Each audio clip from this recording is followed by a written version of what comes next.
Ganon po. Magluluto naman tayo ng ginatan na kalabasa. Yung alimasag kahapon na binigay sa amin. Lagyan tayo ng konting mantika. Meron po. Mag-isa muna ako ng bawang sibuyas. Lagyan natin yung bawang. Ay, yung sibuyas. Ito muna. Sunod natin yung bawang. May luya din po ako paunti.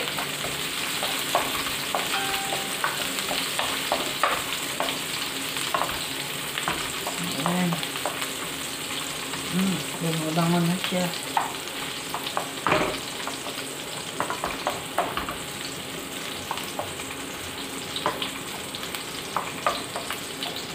Ito yung ating luya.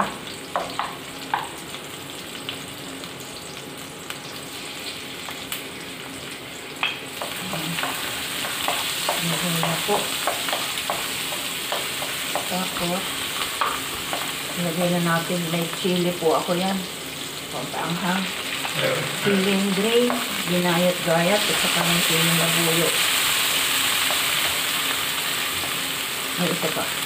Na hindi basag. Tapos, ilagay na po natin yung ating hipon, alimasag. Ayan.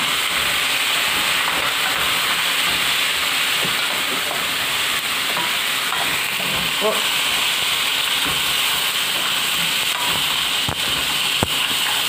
Hipon muna natin. Konti.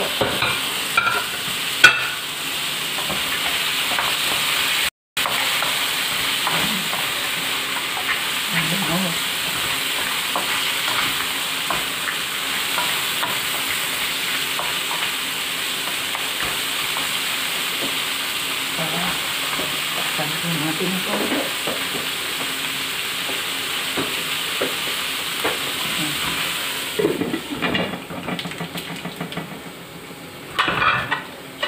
Meron po tayong sitaw, may kalabasa, talong. Ito po naman yung pangalawang gata, ay yun yung unang gata, kakang gata.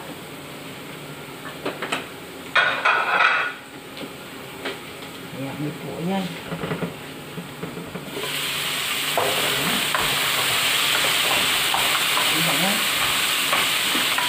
Ilagyan na po natin yung kalabasa kasi mas matagal ito yung mas matagal maluto yan.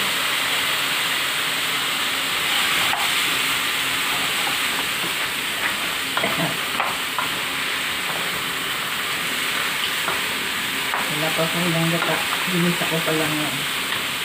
Pero ang bango kasi nakapagpabango yung luya at saka yung mga chili niya.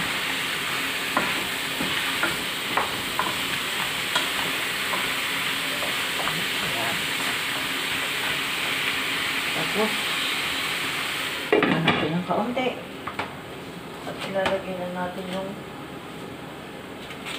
unang gata. Ay, may pangalawang gata para dito maluto.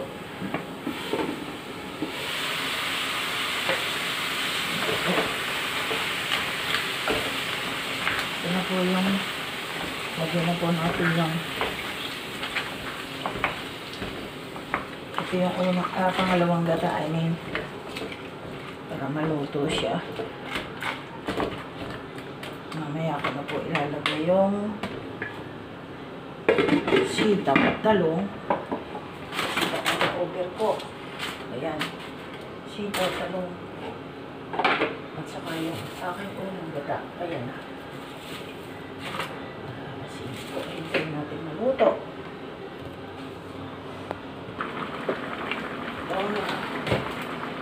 Nakulo na. Pwede na natin ilagay yung sitaw. Ang ating sitaw. At saka yung talong. Tapos, ilalagay na rin natin yung ating kakanggata.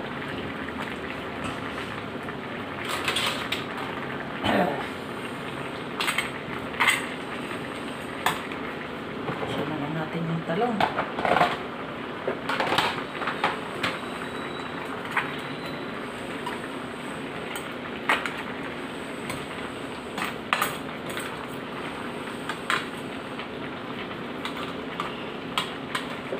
Hindi na pagigit yung aking mga talong. Pagigit po natin yung kaunting asin. Pangkalasa.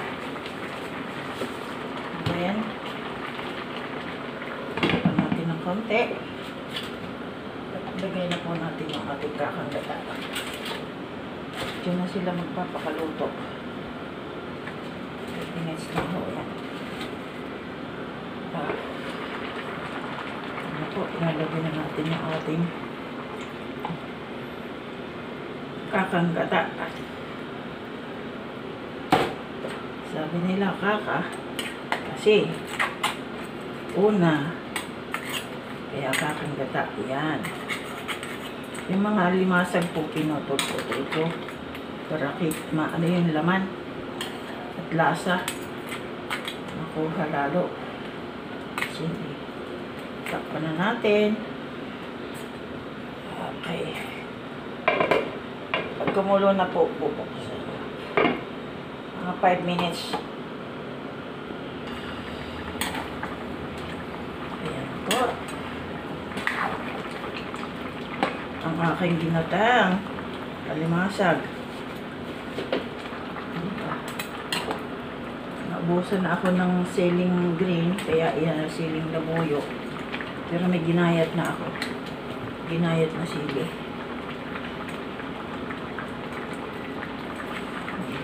Yan po. Tignan natin. Kung tama na sa lasa. Tama na sa alat.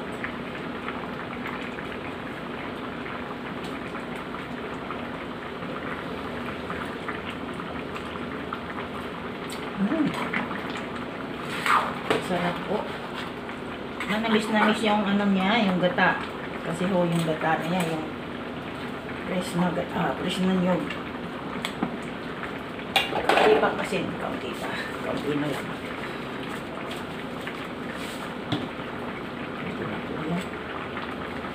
Pero yung aking ano, yung anghang, medyo kulang pa po.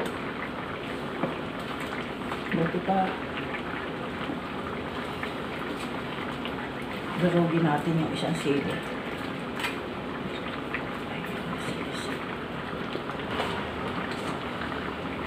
Kuntingin po natin para halong-halo yung anghang niya. Sarap yung maanghang-anghang eh. Ayan. Ito na po siya.